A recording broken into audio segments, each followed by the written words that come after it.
Hello everyone, Chris back here again with some more historic ranked. We're actually going to be playing Dreadhorde Arcanist again. We got a couple of additions in Jumpstart. Main one is Seasoned Pyromancer.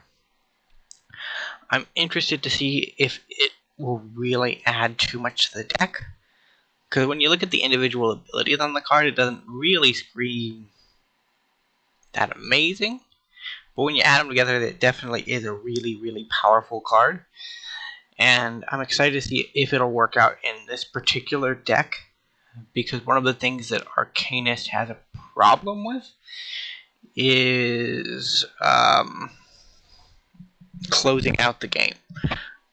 Like, we can get the game to a position where we're in favor for victory pretty easily, but sometimes we just don't have the gas to take it the rest of the way. The other addition from Jumpstart Historic Horizons that I've played around with in this deck in particular is the new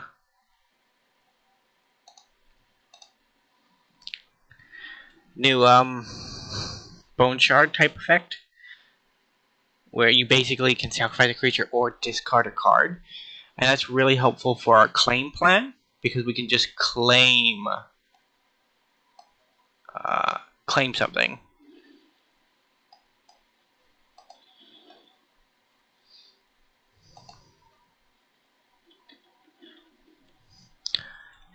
Something that we discarded to kill on turn one. It's a really nice little synergy that I don't know if it's too cute for the format yet, but I do like it. I think it's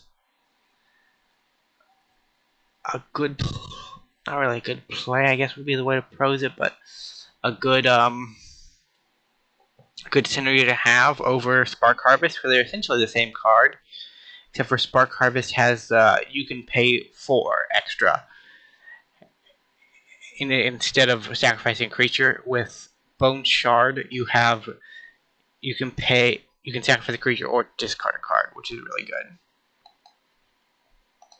So our opponent is Rogues. Dreadhorde Arcanist, as far as I remember, had an okay matchup against Rogues because of Croxa.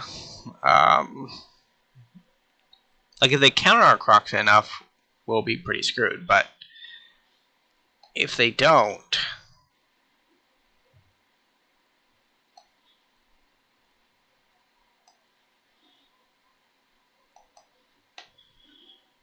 so this is step 1.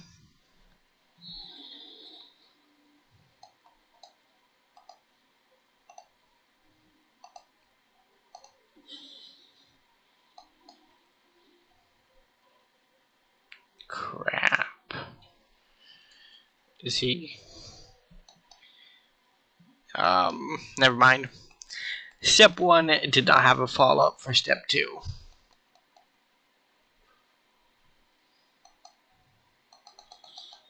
We're just going to attack for 4. So we've probably punted away game 1.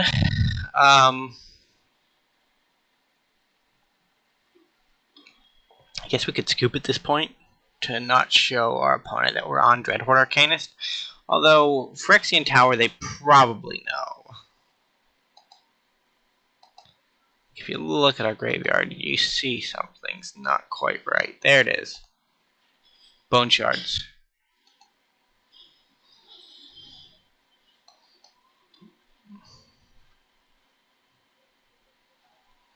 Why did I do it that way?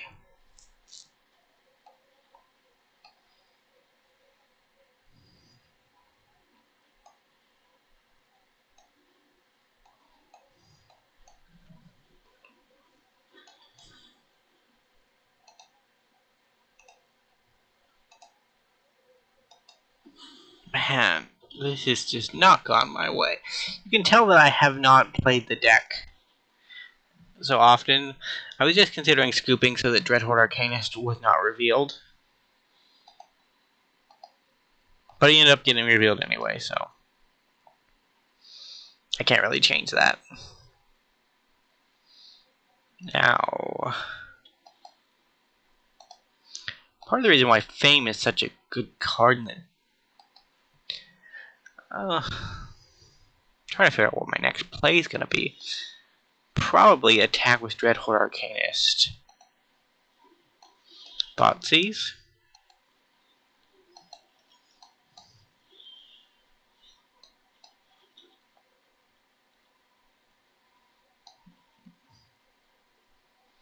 Yeah, so I think we Thirst to get rid of that thing. We Thoughtseize to try to clear out some of the gas from their hands. Yeah, we don't want Ashiok coming down. And then just hope we can close out the rest of the game this way. It's going to be a hard ask. But our opponent is fueling us. Mill is not good against us. Like, we want our cards to be in the graveyard. Like, I have 4 Season Pyromaster in the deck. They'll make tokens. Croxa will come back. Faceless Looting is part of our draw package. Like, we really don't care if our opponent...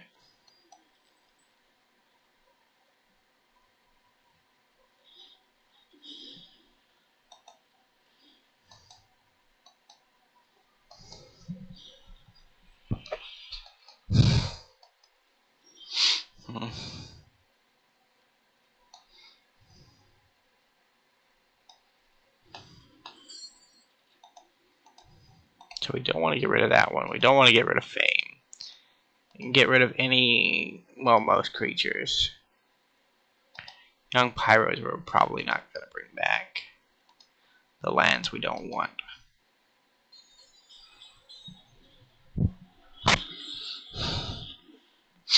Discard a card, opponent.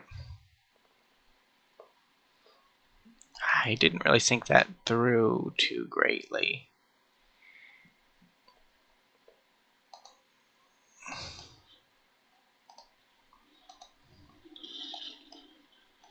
We're going to Fame Croxa here. And get Faithless Looting going. Because our opponent's not filling our graveyard fast enough. And a mountain would be an improvement over the land we have in our hand. So despite being pretty punty at the beginning of this game, we are pulling out some level of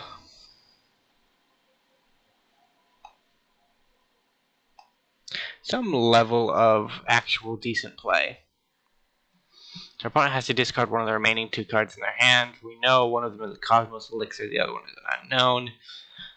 What they discard here is going to tell us whether or not Cosmos Elixir is better or worse than the other card in their hand. Like, if they discard the unknown, we'll know what it is. But if they discard the Cosmos Elixir, we'll have a pretty decent signal that the card that's in the hand is either better for them in the long term or more useful in their current situation.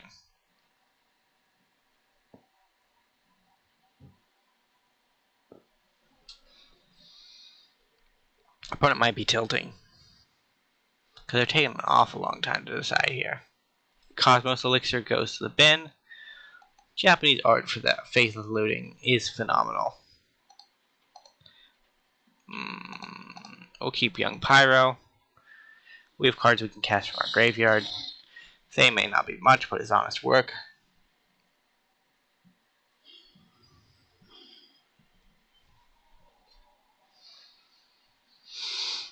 So Cosmos Elixir went down, which meant that either they timed out and didn't have a choice, or they wanted whatever was in their hand. Teferi's Aegis Insight, I could see that as being something that they would want.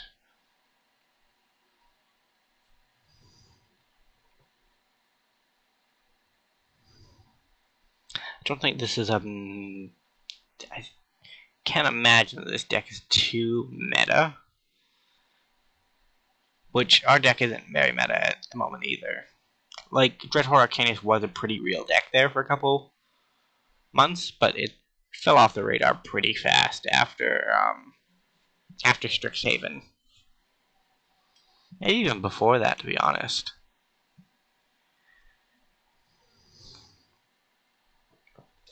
Say what you will, this guy, still very powerful.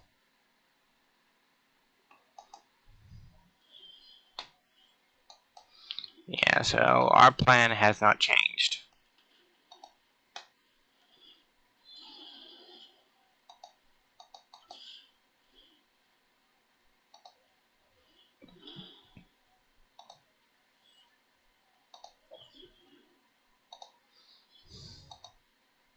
Thinking about killing our token there. But that would not have gotten us anywhere. Alright, so we're up against a mill deck. I don't think I have any sideboard tech for this. Inquisition, maybe? Fatal Push. Braid gets rid of Age's Insight. Although it's not really something I'd...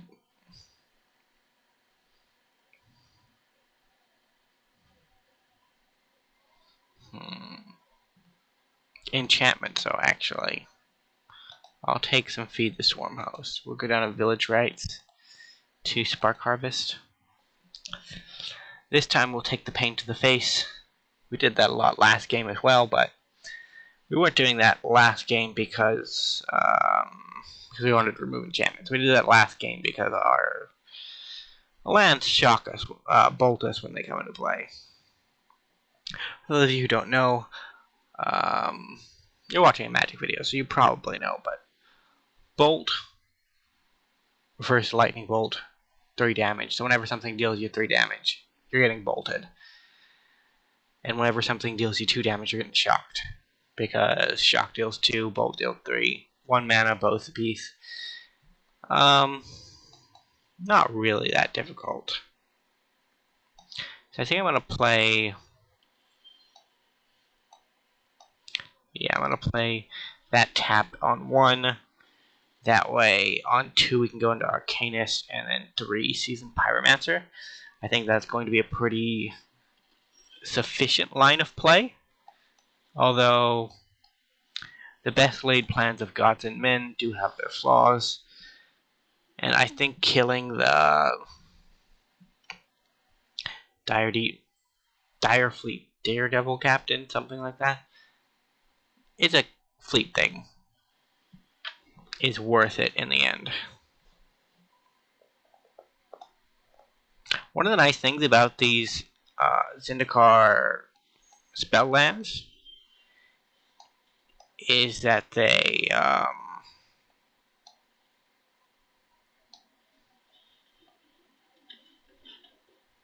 count for Pyromancer here.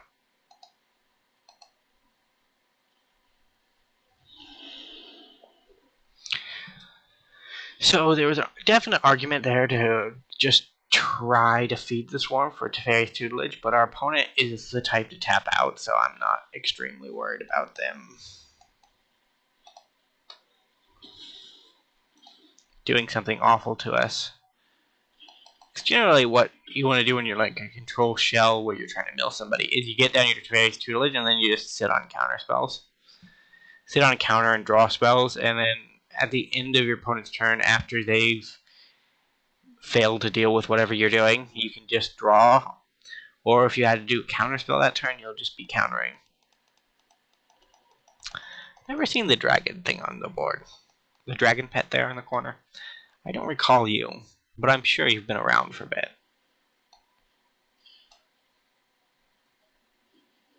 So Rogue class comes back in. So we're going to double Thoughtseize here.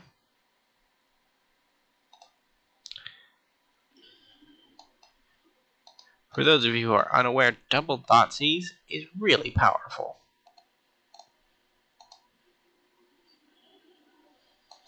And that's part of the reason why Dreadhorde Arcanist might be a little too good for the format. Sometimes he feels like he is a little too good for the format. And it's not really his fault. It's probably Thoughtseize's fault. They get a draw 4. That's unfortunate. If they don't answer Dreadhorde Arcanist, we'll get our pick of whatever they drew anyway, so...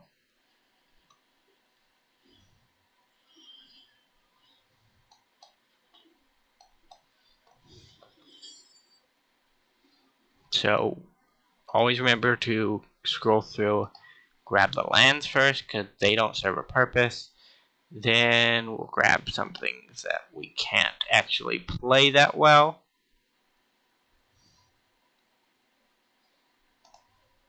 Yeah, there we go. One of the problems with this deck, piloting wise, is you have to be able to understand that there are certain cards that you don't want to be exiled from your graveyard, and there are other cards that you really don't care if they get exiled from your graveyard. So, despite our initial punting in game 1, we've pretty much stomped in game 2. Like, our opponent has played Magic, but they have not been playing the same game of Magic that we have.